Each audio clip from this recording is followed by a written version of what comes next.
actually kind of quiet off stage. A lot of people don't realize that. I was at a dinner party recently. A bunch of people that I don't know. One guy talking plenty for everybody. Me, myself, right? And then I, and then myself, and me. I couldn't tell this one about I because I was talking about myself, and then me.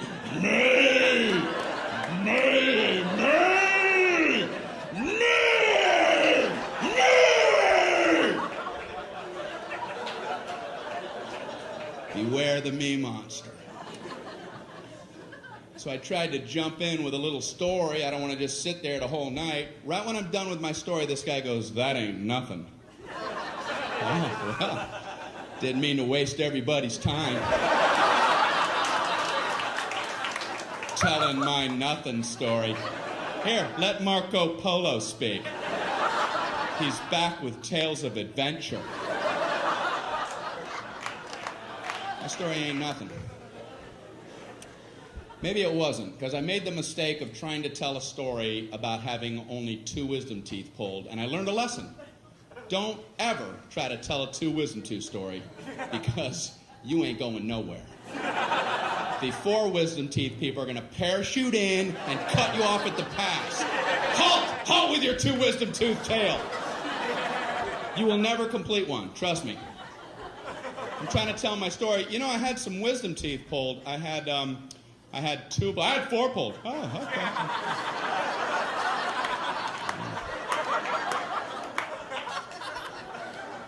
No 5, no 9. I had 9 wisdom teeth pulled. All of mine were impacted. They were all coming upside down. The roots are wrapped around my tongue, coming out my nose. They were tusks. I was a warthog. No anesthesia. They pulled them out with pliers. I was eating corn on the cob that afternoon. Pin the blue ribbon upon his chest. That knocks the socks off of my wisdom tooth tail. Why do people need to top other people? I've never understood it, and I see it all the time.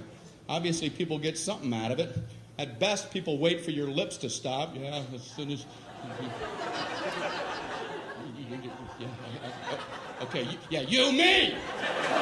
You, me! You see the difference? You see that? Now I do. What is it about the human condition? People get something out of that. That's why I have a social fantasy. I wish I was one of the 12 astronauts who have been on our moon. They must love knowing they can beat anybody's story whenever they want. They can sit back quietly at a dinner party while some other person, some me monster's doing his thing, and let him go. Let him run with the line while you be quiet. Oh, really? Let him have his moment. Yeah, I'm a big traveler. I have my business. I got my own global enterprise I got to check on. You know, driving in the Autobahn because I keep a fleet of sports cars over in Zurich. You know, I got a Swiss account that I got to check out. Mount Kilimanjaro expedition, might have to cancel that. You know, runways in Aspen are a lot shorter the first time you go in there. You know, the Pacific Rim Company, we're going to try to take that over. Global enterprise.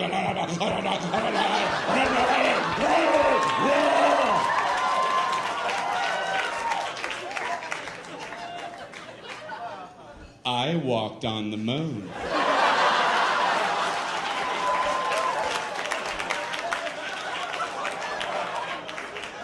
Well, you have the floor, Moonwalker. You know, you mentioned driving on the Autobahn. That reminded me. Once I was driving in the Sea of Tranquility. In my lunar rover. And I, too, was worried about our speed till I remembered, wait, we're the only ones on the moon. Why is it we act like that? I mean, why do we act like the me monster that Brian described?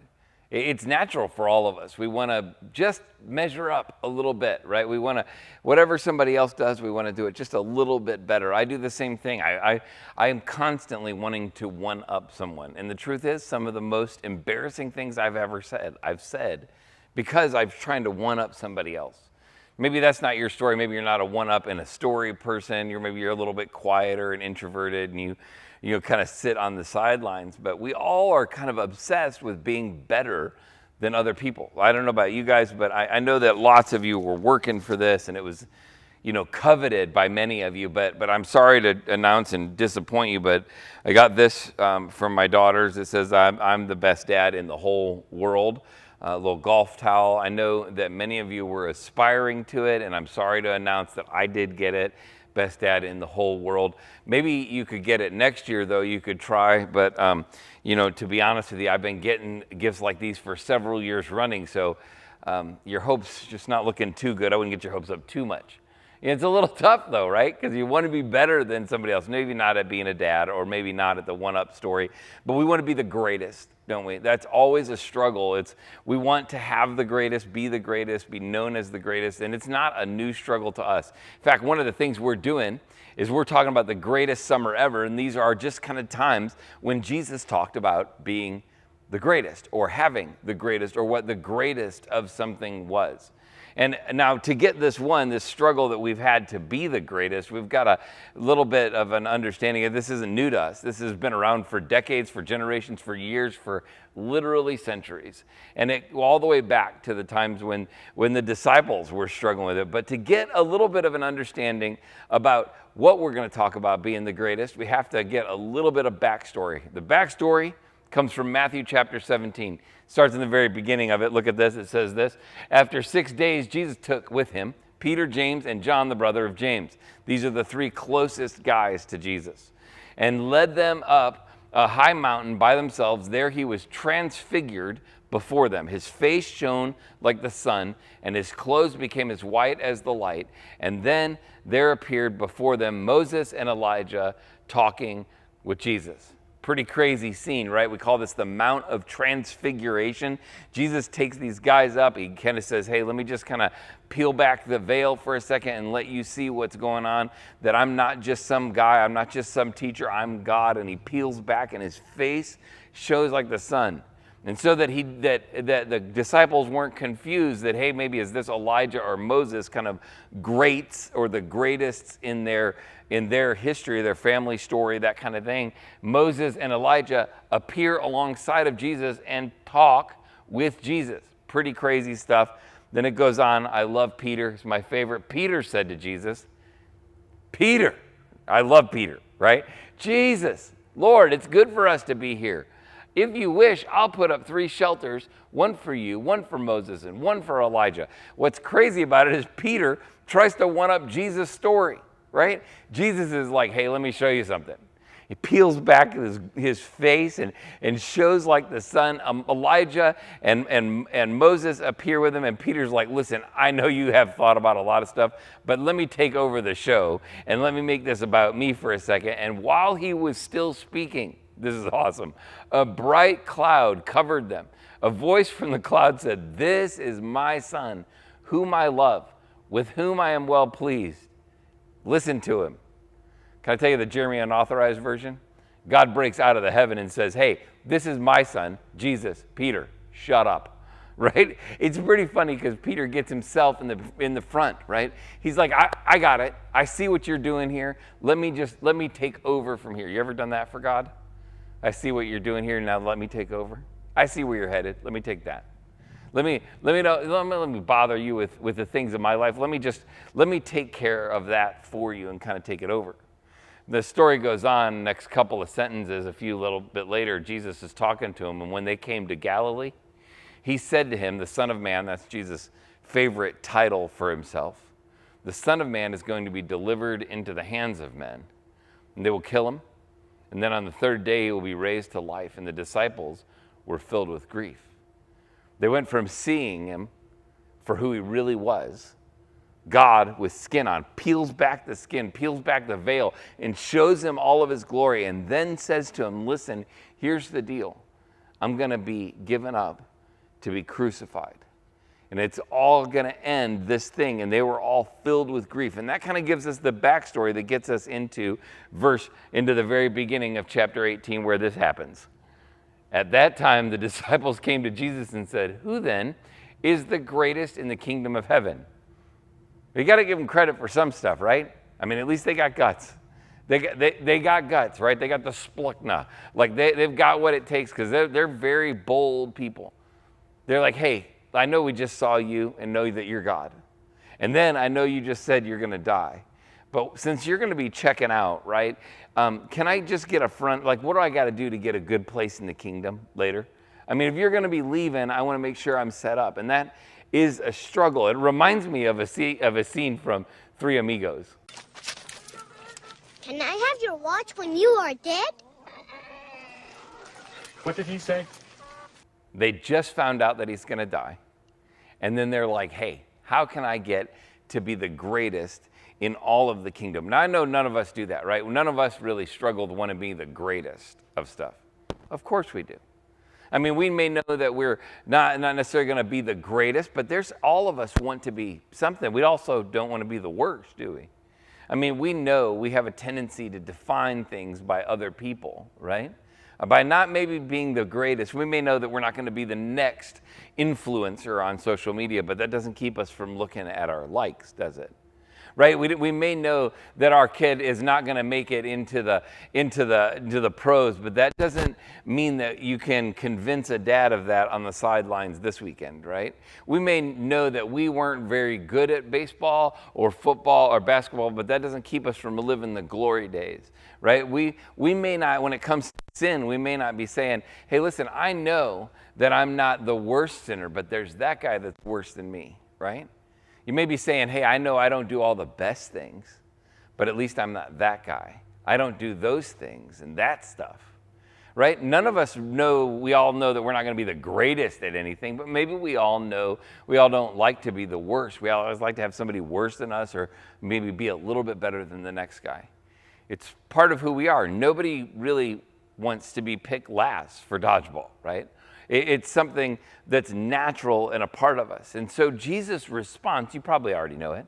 Jesus' response is pretty kind of telling about who we should be. He says this, called a little child to him, and he placed the child among them, and he said, truly I tell you, unless you change, big difference, right? Unless you change and become like little children, you'll never enter the kingdom of heaven. Therefore, whoever takes this lowly position of this child is the greatest in the kingdom of heaven. And whoever welcomes one such child in my name welcomes me.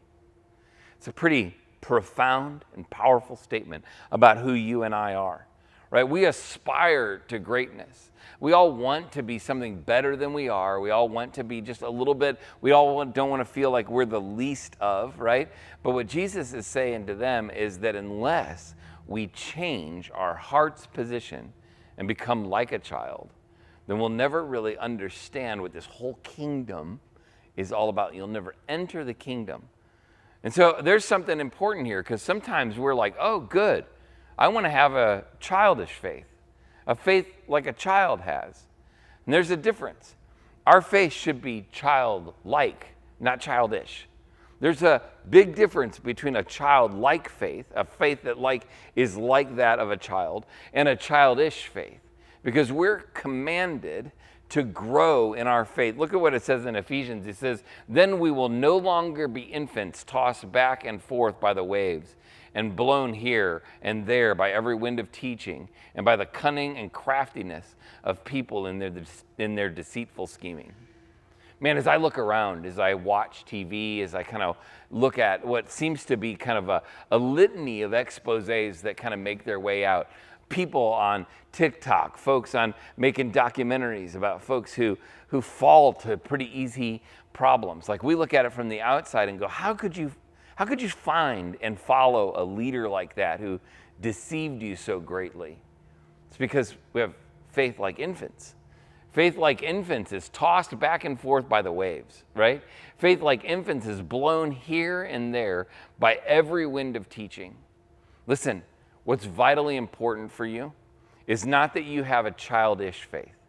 Jesus is not calling you to have a childish faith. He's calling you to grow past a childish faith, because a childish faith is blown all over the place, right? By every little nuance, every little cultural shift. And I want to be honest with you, in 2023, it's so easy to have a childish faith and get blown around by culture who wants you to feel one thing about something and do one thing about something. And we find and follow not just the cult of preachers, but we find and follow the cult of culture.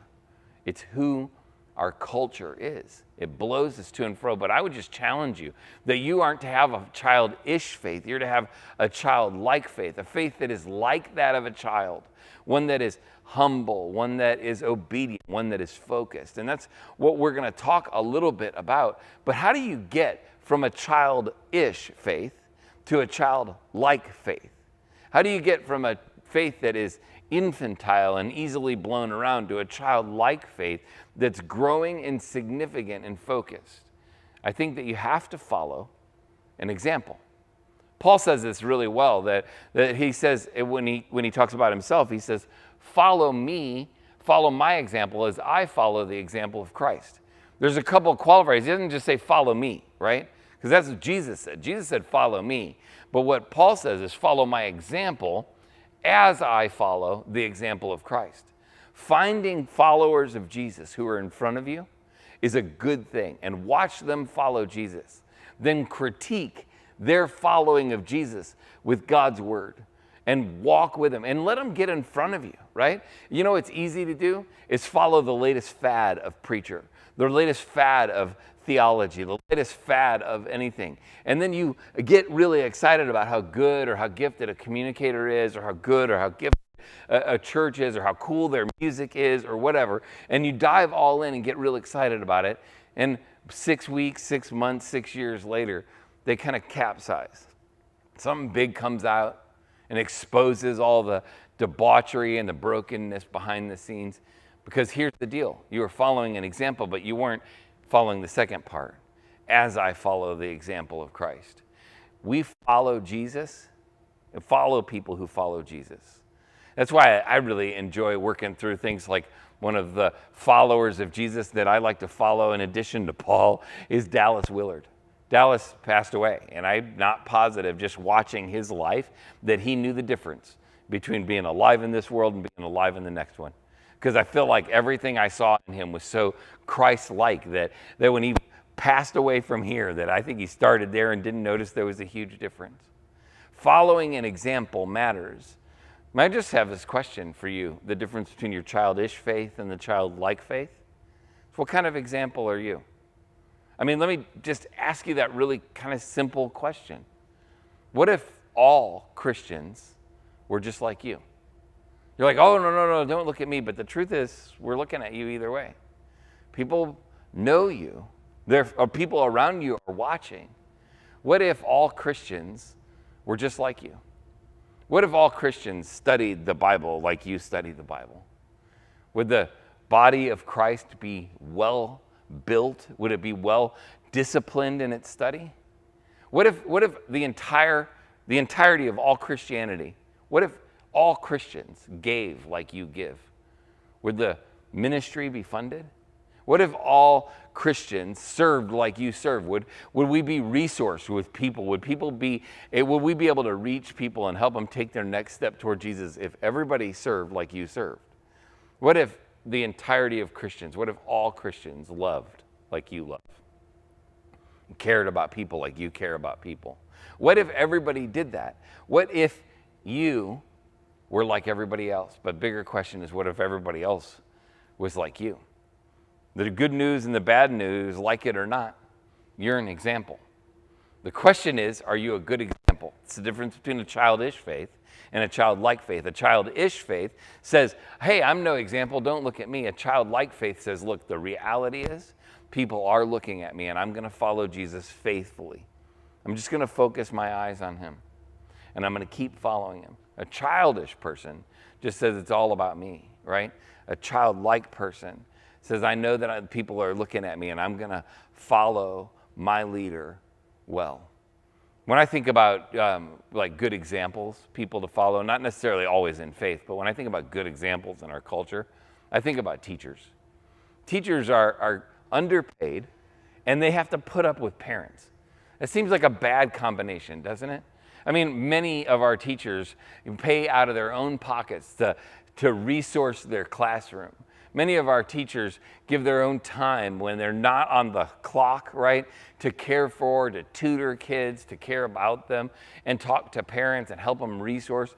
And parents, and oftentimes parents aren't measuring up, right? They're not as active in their kids' lives as people need to be. And so teachers take over even some parent roles in kids' lives. We're at Journey Church, we're so thankful for our parents and for our teachers. And I want you to know something. We are doing something this year, during this summer. We're trying to get together some resources to help resource and appreciate teachers before they return to the classroom in the fall. And so here's what we need you to do. We got resources we're putting all, but we need to know who our teachers are. Like, we need to know who you are, where you teach, what classroom you're in, whether you're in a grade classroom, in a specific subject classroom, or you teach a special resource. If you're one of our school teachers, would you do this? Would you go to ourjourney.news? Ourjourney.news, look for that teacher card on there, and look for the teacher appreciation card, and there's a little short form to fill out. It just asks your name, email address, phone number, where you teach, and what you teach, okay? Those 5 things will help us put together a list of who these teachers are, and I'll promise you this, if you'll do that, I promise you won't regret it. If you know of a teacher, please don't go fill that out for them, because you're not going to know all the right information, whatever. Please encourage them to fill this out.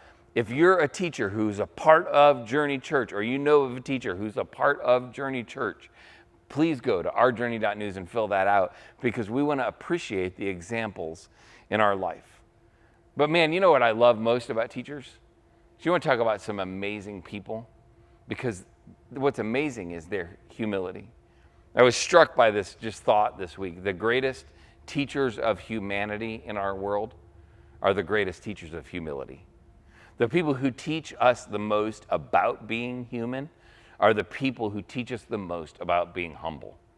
And I think that's what Jesus was getting at when he gathered these children around and he said, if you don't change and become like these little children, then your faith is not going to measure up. What he's saying is that childlike faith is humble. You know, what's interesting is in that culture that children were of no value. They couldn't really contribute, so they were just kind of passive participants in all of culture. And what Jesus was saying is, unless you think less of you, you'll never see the inside of heaven. What he's saying to him is that people who think they've got it all together are the people who will never make it. Maybe that's where you're at. Maybe you're thinking, well, I've got it all together. I've done enough good stuff in my life. I've done the good and outweighs the bad. Maybe you're playing that game. Maybe you're playing I didn't do as much bad as that person did. And what Jesus was saying to them is that you'll never understand what the kingdom of God is about unless you drop the act of having it together and recognize that you have nothing to offer. That's what those little children had to offer. Just like your children. When they were little, they had nothing to offer. Couldn't feed themselves, couldn't clothe themselves. They might be able to put their food in their mouth, right? But they couldn't provide it. They might be able to put their clothes on, but they couldn't provide it. They might be able to walk in the door of the house, but they couldn't provide a house, right? Like, that is what God is saying, is that childlike faith recognizes that you didn't bring any of this, that everything in the heavens and earth is yours, Lord. This is your kingdom. I don't pay my bills. I don't supply my own needs. You supply everything for me. A childlike faith is one that is humble. And a childlike faith is focused, isn't it? It knows exactly who the provider is. I mean, as kids grow up, they develop that little bit more and more and more of independence. But let trouble happen. What happens? We run right back to them. It's the same thing true. If you were raised by parents or grandparents, you knew that your faith, your life was kind of provided by them. And as much as you might have grown some independence and moved a little bit away or gotten a little bit of distance, man, let that first trouble come back. What did you do? You go running back, don't we? Because even as adults, we run back and go, these are the people who will constantly be there for me. And humans disappoint, but God doesn't. A childlike faith recognizes that while we might wander away, we come back to Jesus, because the truth is we know with confidence that in our humility that he has everything I need. So childlike faith is humble. Childlike faith is focused, and childlike faith is obedient. Not that it's always obedient, right? Because any child, right, it obeys and then disobeys. But what happens There's always a desire on a child to kind of reconcile this relationship that's broken. When we walk away from our parents and we break that relationship, when our kids walk away, there's a brokenness that exists. And that what is great about a child is that they want to repair, they want to be accepted again. You want to have a childlike faith? Be humble. Don't assume that you've got it all taken care of. You want to have a childlike faith? Focus your attention on your faith, on who Jesus is, not who you are. And be obedient and want to repair the relationship. You've done things, I've done things that break and walk away from a relationship with Jesus, but he loves us. But can I just point out, not just the childlike faith, but how the parent views a child? I mean, what's crazy about how a parent views a child is no matter how disobedient they are, or how rebellious, or how big of a pushback they make, we never give up on them, do we? I mean, I've gotten emails from parents like, don't give up on my kid. Please don't give up on my kid no matter what happens. Please don't. I'm never going to give up on them coming back to Jesus. I'm never going to give up on them getting clean from their addiction. I'm never going to do that. It's like if you remember the times when, like maybe when the kids were little and you lost track of them in a mall or at an amusement park for just 1 second, right? They switched sides of you and were behind you instead of in front of you, and you lost them for just a fraction of a second, and it felt like the whole world collapsed in on you, and you searched for them. You know, one of the things we do when we talk about a childlike faith is that we have a tendency to focus on the child. Isn't that how it is for us? But what if we thought about what it meant to have a childlike faith with a parent? Look at what he says just a handful of verses later. He says, what do you think? If a man owns 100 sheep and one of them wanders away, will he not leave the 99 on the hills and go to look for the one that wandered off? And if he finds it, truly I tell you, he's happier about that one sheep than about the 99 that did not wander off. In the same way, your Father in heaven is not willing that even one of these little ones should perish. You know, we talk a lot about what it means to have a childish faith, or what it means to have a childlike faith. But man, what it's like to have a parent who loves us, who will do anything to reach us, right? Who say, listen, I'll never give up on Jim. I'll never give up on you. I'll never give up on Pam. I'll never give up on that person. I'll never give up on you, because he loves you exactly where you are, and he's following you when you wander off. And isn't the truth told? He says that when he finds him, he's happier about the one sheep that he found than the 99 that didn't wander off. He's the most loving parent, encouraging us to have a childlike faith. So let me just ask you two kind of like really just simple questions about your faith. Where is your faith childlike? How is your faith childlike in your life? As you kind of look through and you go, hey, how is my faith childlike in these ways? And the second question's a lot like it. How is my faith childish? Where's my faith need something more? If everybody studied like you studied, how would the church look? If everybody gave like you gave, how would the church look? If everybody served like you served, how would the church look? If everybody loved people the way you love people, how would the church look? Where's your church? Where's your life childlike? And where is your faith childish?